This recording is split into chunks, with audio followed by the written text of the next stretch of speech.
Welcome, motorcycle fans, to Baxley, Georgia. Welcome to the home of Timblin Chassis. As you can see, a lot going on. Stay with us on this video, especially if you like motorcycle drag racing and high performance, because we're going to do some bench racing. Let me show you something real quick. Take a look at this relic. Matt Smith on a faded AMA Pro Star check from 2001. Yes, that is the same Matt Smith who is your three-time NHRA champion, but before he was an NHRA champion, he ran in the beloved organization, one of the greatest organizations of all time, Pro Star by Scooter Kaiser. And you can see Matt won $1,000 way back then for being national champion. And he did it on a motorcycle that was a Timblin chassis. Walt, thank you so much for having us. We're here at Timblin Chassis. We had to do a little bench racing because we got all these guys up on the wall that I'm sure folks are going to remember. And we start with Matt Smith. You got a long storied history with Matt. Together, you guys ran the first ever 200-mile-an-hour small tire run. That's correct. That what an accomplishment. Tell me about that. Oh my goodness, it was. I guess it was kind of a duel between Ryan Snitz and Matt, trying to get to the 200 plus. Sure. And we come out on top on that one at Atco. We have a picture of that bike over here? Yep, we do on the wall. We got a couple of pictures. Let's see if we can see Matt's 200 miles an hour on a small tire bike, guys. Where am I? Is this the? No, that's a. Nope. This is it. Okay, I remember. Here we go. World Finals. Was the World Finals where you guys were able to run that? No, we run it at Atco earlier. Okay. We won the championship in 2000, 2001, and we run it at Atco earlier. So as a chassis builder, you must have gained so much valuable knowledge trying to figure out how to go that fast on a small tire. Yeah, there was a lot of tubing in that little chassis. Yeah, I would say so.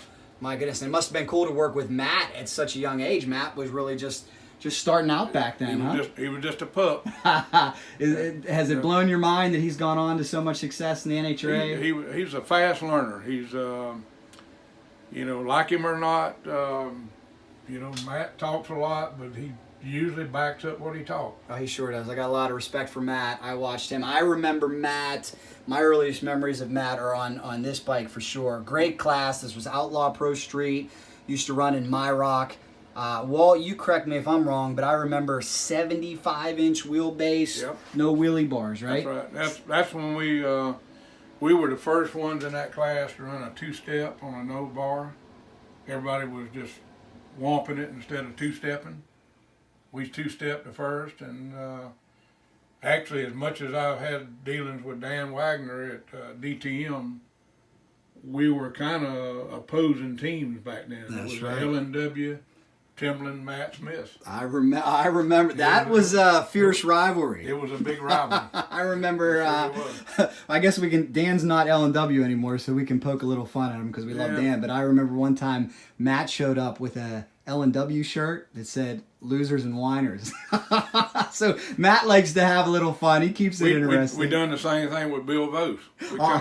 We had the Bill Vose deal with the cross in it. Oh, geez. It was just a friendly thing between Billy and Matt, and a lot of fun. That stuff's good for the sport. Well, you mentioned Dan Wagner, so that's a great segue into this modern marvel. On Cycledrag.com, we have been asking when will Turbo Bike run in the fives. The reason I have been asking that, because I know some of you are like, oh, they're not close yet, they're not close yet.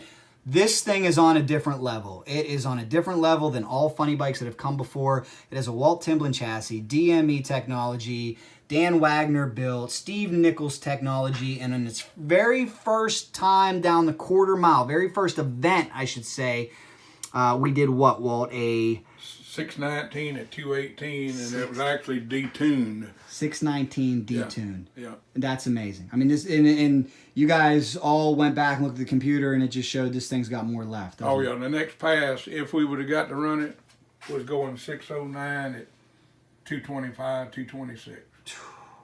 And that's not boasting. That's just what it would have run. It's It's gonna be a fast bike this year. Well, the kind of backstory that I'm not sure a lot of people know about this bike too is you and I, it must have been 4 or 5 years ago now on Cycledrag.com, we were kicking around the idea, what would a modern funny bike do? The new age funny bike. And by modern, I meant state-of-the-art Timblin chassis with all the stuff you've done in Pro Mod, bring that over to funny bike with all the modern turbo technology. Right. And the question was, would it run fives? I think half the people said yes, half the people said no. Now that we're this far into the project, what do you think? It's going to go five. How about that? It's going to go five. It's still going to take some work and some more runs, but fives is there. That's an awesome bike, guys. Can't wait to see it this year. It's been a topic of controversy because they initially tried to get it into Top Fuel. They also tried to get it to run with the Pro Mods. It's like right now it's hard to find a home for this bike, right? Right. So XDA this year. Jason Miller has accepted us with the turbos, and believe it or not, with several sponsors that come on board, and a lot of guys are building them. They're not all Timblins, but they're combinations of all kind of other bikes, and I think it's going to be a good class this year. Beautiful, guys. And if you're just stumbling upon this video and you've never seen this bike run, we do have videos posted of Terry Schweigert is the rider. Some really, really incredible passes. Another great rider that you work with is Travis Davis. I know that you've been with Travis for so long. He's won a lot of championships. What's that been like? Oh yeah, Travis is just like another son of mine. Me and John Davis share him, I guess. That's awesome. And then some work with the great McKinney team, I see. Yeah, Scott McKinney, Eric McKinney. Yep. They've done wonderful. Picture of the old Spider-Man's bike. I love. We could talk for hours about all this great stuff on the walls. It's really, really cool. I remember the old AMA Pro Star shirt, Elmer Trett Nationals. You got the Timblin logo on there. Yep. Very cool. There's another shot of. That was a record holder in funny bike, 15-year-old bike we call Betsy that Travis owned, but gosh, Terry took that away from him. Yeah, they've come a long way from, because I mean that was an amazing piece, 647, ahead of its time. But it seems like you guys you really went a whole different route with this one, didn't you? Right. Wow. Yeah. And that's what you told me when we wrote the article. You said a lot of these guys got to step into the modern age. Yep. And you did. And speaking of that, if you look right over to the right here, Mr. Paul Gast. And you know, I want to brag on you here for a second because Paul Gast is a true consummate perfectionist. So when Paul decided to get away from his pro stock, he had a modified pro stock bike he was running Pro Mod. Finally, he said, let me go all out. He came to you for a chassis. He did. That must have meant a lot. It did. And I told him so. That's cool. I told him so. I really, it was a compliment for him doing it. I really did. And Paul Gast still flying out there in Pro Mod. Almost 70 years young. For his age, at nearly 70, you don't give him anything. Still getting it done. Love it. We got to show this one before we go, too. Here, we were talking about Matt Smith. Take a look at that. That's the youngster there. Huh? I see a youngster up here with dark hair. Oh, yeah. And I see Matt. If you're watching this video, you got to bring that look back. Yeah. I think you need to. That's a good look for you. Wow. How old do you think Matt was then? He was in the early 20s. Early 20s.